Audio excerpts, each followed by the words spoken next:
राघवपुर गांव समुद्र के किनारे बसा हुआ था। गांव की हवा में मिट्टी, समंदर और गाय भैंसों की महक घुली रहती थी। हर सुबह लोग चौपाल में इकट्ठा होते थे और जीवन सरल होकर भी सुंदर लगता था। यही वो गांव था जहां धीरज गांव का सबसे पढ़ा लिखा नौजवान लोगों की उम्मीद बन चुका था। पूजा उसकी सबसे करीबी मित्र थी और दोनों अक्सर चौपाल में गांव वालों की समस्याएं सुनते थे। उस दिन चौपाल पहले से ज्यादा शांत था। लोग आने वाले बदलावों को लेकर बेचैन थे। धीरज और पूजा वही बात कर रहे थे। तभी गांव का सरपंच धीरे धीरे चलते हुए चौपाल में आ पहुंचा। धीरज, सरकार की तरफ से मेरे पास एक बड़ा प्रस्ताव आया है। हमारा गांव समंदर के किनारे है, बहुत ही सुंदर। सरकार यहाँ एक शानदार कॉलोनी बनाना चाहती है। तो फिर हम गांव के लोग कहाँ रहेंगे सरपंच जी? पूजा की आवाज में डर नहीं बल्कि अपने गांव के लिए चिंता थी। सरकार तुम सबके लिए अच्छे पक्के मकान बनवाएगी, बस तुम सबको इन कागजों पर हस्ताक्षर करने होंगे। सरपंच ने एक फाइल आगे बढ़ा दी। तुम गांव के सबसे पढ़े लिखे नौजवान हो, इन कागजों को तुम पढ़ लो। नहीं सरपंच जी, मुझे आप पर पूरा भरोसा है। बस इतना कहता हूँ कि अगर गांव में किसी का घर टूटे तो सरकार उसे नया घर दिलवाए और जो भी यहाँ बनवाना है बनवाए, जिससे गांव वालों को रोजगार भी मिले। धीरज की बातों में मासूमियत भी थी और भरोसा भी। बहुत अच्छा, अब तुम सारे गांव को जागृत करो। हमारा गांव अब पिछड़ा नहीं रहेगा। और उसी भरोसे के साथ धीरज गांव में निकल पड़ा। पूजा उसके साथ थी। दोनों घर घर जाने लगे और गांव वाले भी धीरज की बात मानकर कागजों पर अंगूठा लगा रहे थे। कुछ घंटों बाद धीरज और पूजा सारी फाइलें लेकर सरपंच के पास पहुँचे।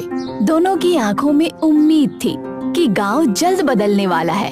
तुमने बहुत बड़ा काम किया है धीरज। जैसे ही धीरज और पूजा वहां गए, सरपंच की मुस्कान धीरे धीरे मक्कारी में बदल गई। बेवकूफ कहीं का, एक बार कागज पढ़ लेता तो पता चल जाता कि कोई सरकारी योजना नहीं है। ये सारी जमीन मैंने एक बड़े बिल्डर को बेच दी है। अब यहाँ इंडस्ट्रियल एरिया बनेगा। गाय भैंस गोबर सब खत्म। कुछ दिनों बाद राघवपुर की सुबह किसी सन्नाटे की तरह टूटी। गांव में बड़े बड़े बुलडोजर आ चुके थे। घरों की दीवारें, लोगों की यादें, मिट्टी की खुशबू, सब कुछ ढहाया जा रहा था। सरपंच जी, हमारे घर तोड़ दिए गए, हम कहाँ रहेंगे? आपने कहा था कि हमें पक्के मकान दिए जाएंगे। दफा हो जाओ यहाँ से, कोई मकान नहीं मिलेगा। मुझे गांव की जिंदगी से हमेशा नफरत थी। अब यहाँ इंडस्ट्रियल एरिया बनेगा। तुम्हारा घर अब मेरा है। हाँ, एक चीज ले जा सकते हो, गाय और भैंसे। अब इनकी कोई जरूरत नहीं यहाँ पर। पूजा की आंखें भर आई और धीरज वो टूट चुका था। गांव वाले भी उसे ही दोष दे रहे थे। धीरज अपने टूटे हुए घर के पास खड़ा था। उसके सपनों की तरह उसका घर भी मलबे में बदल चुका था। मेरी वजह से सबके घर टूट गए। तभी उसकी दादी उसके पास आई। उनकी आंखों में उम्र का अनुभव था और हिम्मत की लौ भी। हिम्मत मत हार बेटा। धीरज ने दादी की तरफ देखा, जैसे वो किसी उम्मीद की आखिरी किरण हो। यहाँ से कुछ दूर समंदर के बीच एक टापू है। वहाँ एक बूढ़ी औरत रहती है और उसने मुझे कभी बताया था कि गोबर बेकार नहीं होता। समय आ गया है कि सरपंच को ये बात समझाई जाए। क्या मतलब दादी? वो औरत गोबर के बारे में बहुत कुछ जानती है। उसका ज्ञान तुम्हारी राह बदल सकता है। अगले ही दिन धीरज, पूजा और दादी नाव लेकर टापू की ओर निकल पड़े। समंदर की लहरें शांत थीं, लेकिन तीनों के दिल में तूफान था। टापू वीरान था, मगर हवा में एक अलग ही रहस्य था। वहीं उन्हें एक बूढ़ी औरत मिली।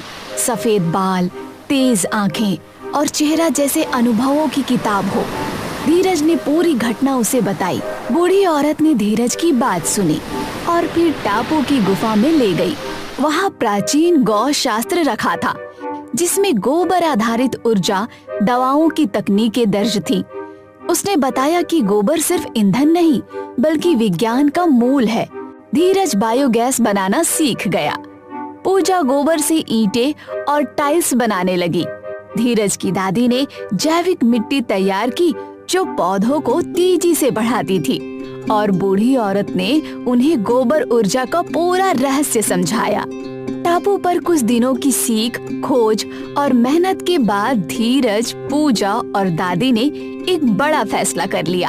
वे जानते थे कि रुद्रपुर में अब कोई घर नहीं बचा था, इसलिए उन्होंने गांव वालों को संदेश भेजा और जल्द ही पूरा रुद्रपुर अपनी गाय भैंसों के साथ नावों में बैठकर टापू की ओर आने लगा।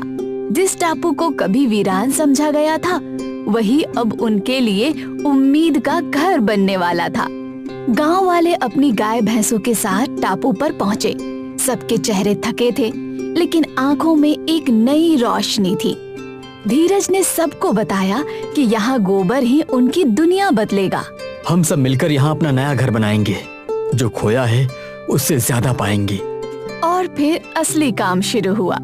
गाय भैंसों से मिलने वाले गोबर को सुखाया गया, छाना गया और बूढ़ी औरत की बताई तकनीकों के साथ मिश्रित किया गया। धीरज दीवारें तैयार करता, पूजा उन पर सुंदर लेप चढ़ाती और गांव वाले मिलकर ढांचे खड़े करते। कुछ ही दिनों में गोबर की ईंटों से बने घर आकार लेने लगे। वे इतने मजबूत और सुंदर थे कि दूर से देखने पर कोई कह ही नहीं सकता था कि ये गोबर से बने हैं। इन घरों पर प्राकृतिक रंगों से सजावट की गई थी।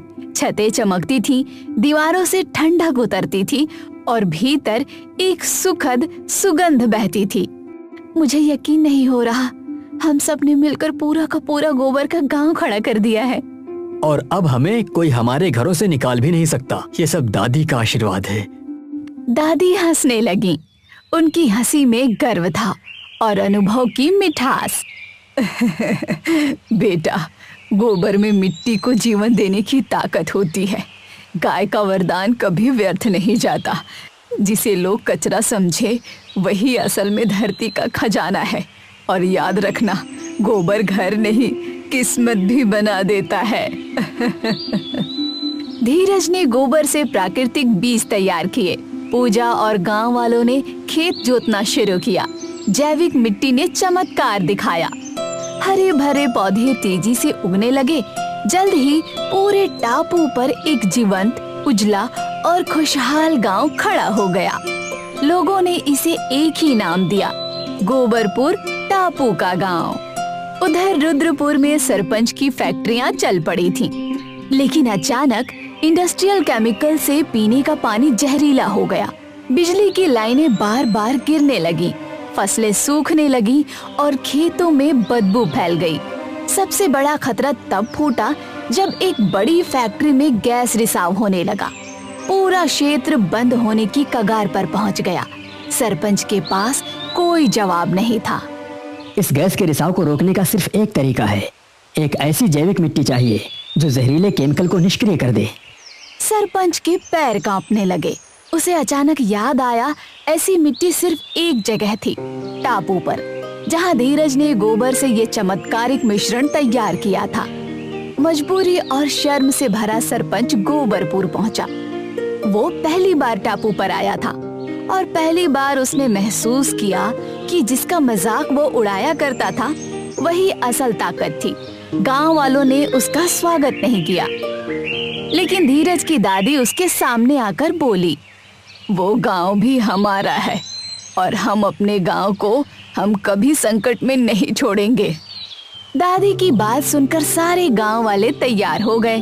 उन्होंने गोबर मिट्टी, जैविक लेप और बायो एनर्जी तैयार की। सभी नावों में बैठकर फैक्ट्री की ओर निकल पड़े। गोबरपुर के लोगों ने मिलकर गैस रिसाव पर जैविक मिट्टी और लेप का प्रयोग किया।